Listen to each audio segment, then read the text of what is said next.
Graça e paz para todos, é um prazer muito grande nós estarmos juntos mais uma vez, nesses momentos que nós juntos fazemos uma reflexão, crescemos na graça e no conhecimento de nosso Senhor e Salvador Jesus Cristo.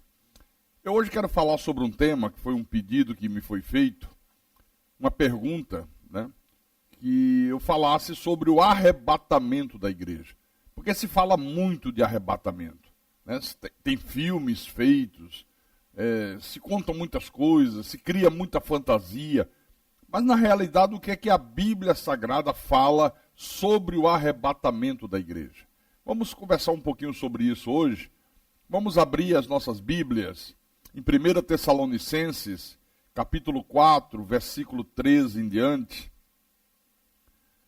Paulo diz assim: não queremos, porém, irmãos, que sejais ignorantes com respeito aos que dormem, aos que já morreram, para que não vos entristeceis como os demais que não têm esperança. Pois, se cremos que Jesus morreu e ressuscitou, assim também Deus, mediante Jesus, trará em sua companhia os que dormem, os que já haviam morrido. Ora, ainda vos declaramos por palavra do Senhor isto: nós, os vivos, os que ficarmos até a vinda do Senhor, de modo algum precederemos os que dormem, porquanto o Senhor mesmo, dada a sua palavra de ordem, ouvida a voz do arcanjo e ressoada a trombeta de Deus, descerá dos céus, e os mortos em Cristo ressuscitarão primeiro. Depois nós, os vivos, os que ficarmos, seremos arrebatados juntamente com eles entre nuvens para o encontro do Senhor nos ares, e assim estaremos para sempre com o Senhor. Consolai-vos, pois, uns aos outros com estas palavras. O problema é que foi em cima desse texto que criaram a doutrina do arrebatamento da igreja. Alguém criou uma fantasia na sua cabeça de que antes da segunda vinda de Jesus, a igreja seria arrebatada para os céus. Então, o que é que se ensina? Não, de repente vai haver o arrebatamento, todos os cristãos serão arrebatados, se estiver dirigindo um automóvel, ele vai ser arrebatado, o carro se espatifa em cima dos outros carros, numa parede, num poste, e assim por diante. É o que nós temos visto ser ensinado sempre. Agora, as pessoas que criaram esse tipo de ensinamento, elas dizem que após a igreja ser arrebatada, virá o período da grande tribulação, e que esse período de grande tribulação será só para os judeus, que só os judeus passarão pela grande tribulação. Aí eles dizem, olha, depois disso tudo é que vai se dar a segunda vinda de Jesus. Esse é o ensino que é dado na maioria esmagadora das igrejas. Agora veja, o que eles fizeram? Eles criaram uma fantasia, uma ficção, e usaram esse versículo aqui para dar respaldo à ficção que eles criaram. Eles tentam a todo custo fazer o apóstolo dizer aquilo que na verdade ele nunca disse. É impressionante. O apóstolo Paulo não está falando aqui de um arrebatamento que vai se dar antes da grande tribulação. Ele não está ensinando aqui que a igreja vai ser arrebatada, que os judeus vão ficar durante a grande tribulação, e que só depois disso é que haverá a segunda vinda de Cristo. 1000 vezes não. Paulo está ensinando sobre o que vai acontecer no dia da segunda vinda de Jesus Cristo. Esse é o ensinamento. Leia outra vez o versículo 13, o versículo 17. Depois nós, os vivos, os que ficarmos, seremos arrebatados juntamente com eles, entre nuvens, para o encontro do Senhor nos ares, e assim estaremos para sempre com o Senhor. Olha, o que vai acontecer no dia da segunda vinda de Jesus? Está aqui na Bíblia. Os mortos em Cristo ressuscitam primeiro. Depois, os cristãos que ainda estiverem vivos nesse mundo serão arrebatados juntamente com os mortos ressuscitados, entre nuvens, para o encontro do Senhor nos ares. E assim estaremos para sempre com o Senhor. É muito interessante, porque esta palavra encontro, no texto grego original, é apânteses. O que significa apântese? Significa sair para dar boas-vindas a um visitante que vem vindo. Era muito usada naquela época. Essa palavra era usada para descrever, por exemplo, as boas-vindas que uma cidade dava quando ela estava recebendo um visitante ilustre. Vinha um rei visitar aquela cidade, então todos os moradores da cidade saíam ao encontro do rei que vinha vindo e retornavam com ele para a cidade. Era muito comum isso acontecer naquela época. Então, o que Paulo está ensinando aqui é que tantos filhos de Deus que ressuscitaram, quantos filhos de Deus que forem transformados vivos, serão arrebatados. Eles serão levados, serão conduzidos entre nuvens para encontrar o Senhor que vem vindo. Após esse encontro, todos voltarão com o Senhor à terra. Mas não essa terra, o novo céu e a nova terra, onde o reino eterno de Deus será estabelecido. Então você não encontra em lugar nenhum da Bíblia esse ensinamento herético de que vai haver um espaço entre o arrebatamento e a segunda vinda de Jesus. Isso é uma heresia sem tamanho. Isso é uma ficção científica. Então essa falsa doutrina que hoje está aí estabelecida na igreja, para você ter uma ideia, ela foi criada há coisa de 100 anos para cá. De 100 anos para cá. Porque, na verdade, o que o apóstolo Paulo está ensinando aqui, à igreja, é que todos esses fatos ocorrem no exato momento da segunda vinda de Jesus. Irmãos, isso aqui é nada mais, nada menos do que o cumprimento daquela promessa que Jesus fez durante o seu ministério terreno. Qual foi a promessa que ele fez, pastor, durante o seu ministério terreno? Vamos lá. Vamos abrir a Bíblia agora no livro de João, capítulo 14. João capítulo 14, versículo 1 em diante. Olha a promessa. Jesus disse: não se turbe o vosso coração. Credes em Deus, credes também em mim. Na casa de meu pai há muitas moradas. Se assim não fora, eu vou-lo teria dito, pois vou preparar-vos lugar. E quando eu for e vos preparar lugar, voltarei e vos receberei para mim mesmo, para que onde eu estou, estejais vós também. Qual é esta casa de meu pai, que há muitas moradas? O novo céu e a nova terra. Jesus disse: eu vou preparar-vos um lugar. Então, ao longo dessa era da igreja, Jesus está preparando lugar para a nossa morada eterna, aonde nós vamos habitar eternamente com ele. O preparar lugar significa ele está reinando, ele está aguardando somente que os seus inimigos sejam postos por estrado dos seus pés, como Paulo diz. Aqui na primeira parte do versículo ele disse: quando eu for e vos preparar lugar, ou seja, quando eu for e todos os meus inimigos forem postos por estrado dos meus pés, quando o diabo for lançado no lago de fogo e enxofre, onde já se encontra a besta e o falso profeta, então eu vou estabelecer o meu reino eterno. Depois disso tudo feito, ele diz: voltarei e vos receberei para mim mesmo, para que onde eu estou estejais vós também. Irmãos, é no momento da sua segunda vinda que Jesus recebe todos os seus filhos para reinar eternamente com ele, para viver eternamente com ele. Os filhos do diabo serão lançados para dentro do lago de fogo. A morte e o inferno também serão lançados para dentro do lago de fogo. A descendência da serpente, os vasos de desonra, vão passar a eternidade no inferno, mas aqueles que Deus predestinou em amor para a salvação viverão eternamente com Deus. Mas viverão eternamente com Deus aonde? No novo céu e na nova terra.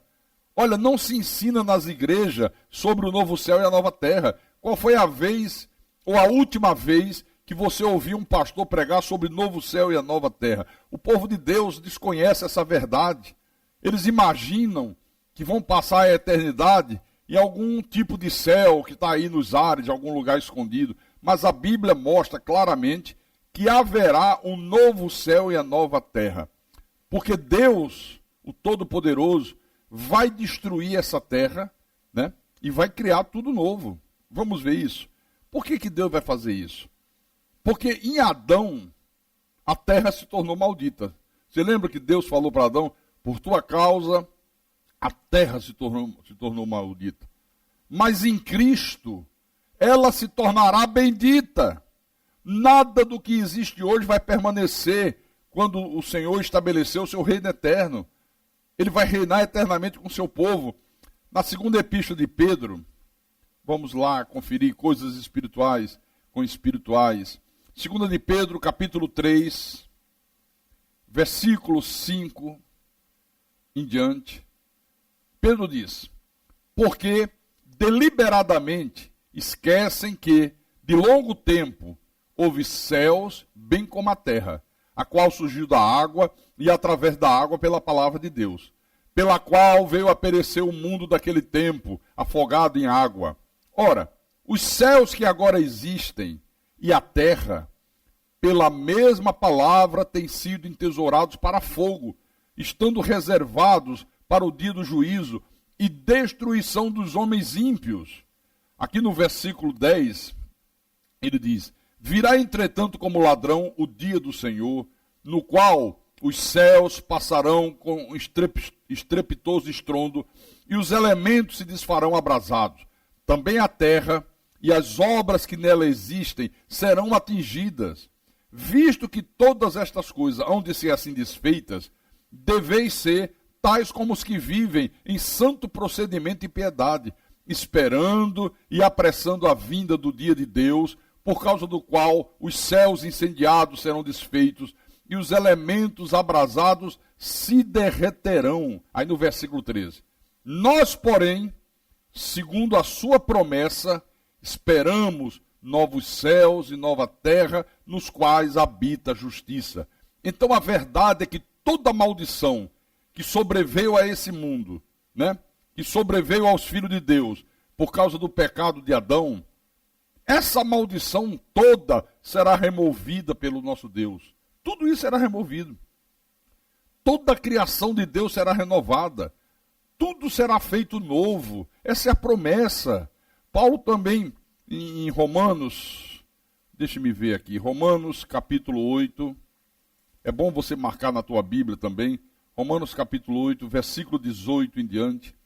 Ele diz: porque para mim tenho por certo que os sofrimentos do tempo presente não podem ser comparados com a glória a ser revelada em nós.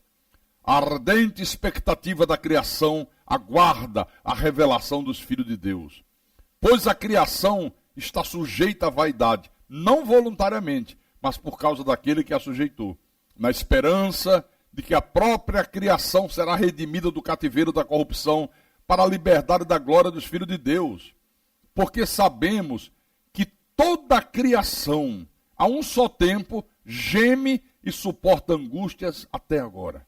E não somente ela, mas também nós, que temos as primícias do Espírito. Igualmente gememos em nosso íntimo, aguardando a adoção de filhos, a redenção do nosso corpo. Você está vendo? O Espírito Santo está dizendo que toda a criação aguarda ser redimida, aguarda ser renovada, da mesma forma que nós, os filhos de Deus, aguardamos o momento que vamos receber um novo corpo, um corpo glorificado. Então observe, por favor, que a ressurreição dos filhos de Deus num corpo glorificado exige obrigatoriamente um novo céu e uma nova terra. Essa nova terra é o lugar que Jesus disse: vou preparar para vocês, onde vocês vão habitar comigo para sempre. Lá em Apocalipse, vamos lá no último livro da Bíblia, Apocalipse capítulo 5, versículo 9 e 10, vamos marcando na Bíblia. Olha o que diz aqui: e entoava um novo cântico, dizendo: digno és de tomar o livro e de abrir-lhe os selos, porque foste morto, e com o teu sangue compraste para Deus os que procedem de toda tribo, língua, povo e nação. E para o nosso Deus os constituíste reino e sacerdote, e reinarão sobre a terra. Você vê como isso aqui casa com aquela promessa que Jesus fez no Sermão da Montanha, no Sermão do Monte? Vamos rapidamente em Mateus capítulo 5. Mateus capítulo 5, versículo 5, por exemplo. Olha o que ele diz aqui. Jesus disse assim: bem-aventurados os mansos, porque herdarão a terra. Essa terra? Não. O novo céu e a nova terra. No Salmo 37, para depois não dizer que é um versículo isolado, eu estou mostrando o contexto da Bíblia. Então, Mateus capítulo 37, versículo 29, o salmista Davi diz assim: os justos herdarão a terra, e nela habitarão para sempre. Não é dessa terra que nós vivemos hoje que ele está falando. Ele está falando do novo céu e da nova terra, que está lá prometida em Apocalipse, quando João recebeu do Senhor a revelação.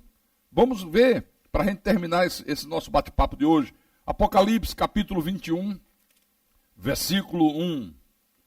Vi novo céu e nova terra, pois o primeiro céu e a primeira terra passaram, e o mar já não existe. Agora, João viu, porque Jesus ressuscitado lhe mostrou, o lugar que Jesus havia ido preparar. Vi novo céu, nova terra.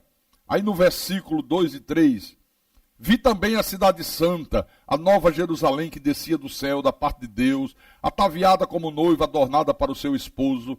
Então ouvi grande voz vinda do trono dizendo: eis o tabernáculo de Deus com os homens, Deus habitará com eles. Eles serão povos de Deus, e Deus mesmo estará com eles. Quando João diz aqui que a cidade santa, a nova Jerusalém, descerá dos céus para a terra, quando ele diz que agora Deus a vai habitar com seus filhos ressurretos, e que o trono de Deus e do Cordeiro será o seu povo, irmão, João está ensinando a igreja, numa linguagem figurada, que nesse momento cruciante da história, o céu e a terra não serão mais separados. Agora tudo se mistura. Céu e terra, será tudo a mesma coisa. É isso que ele está transmitindo para a igreja. No versículo 4, e lhes enxugará dos olhos toda lágrima, e a morte já não existirá, já não haverá luto, nem pranto, nem dor, porque as primeiras coisas passaram. E aquele que está sentado no trono disse: eis que faço nova todas as coisas.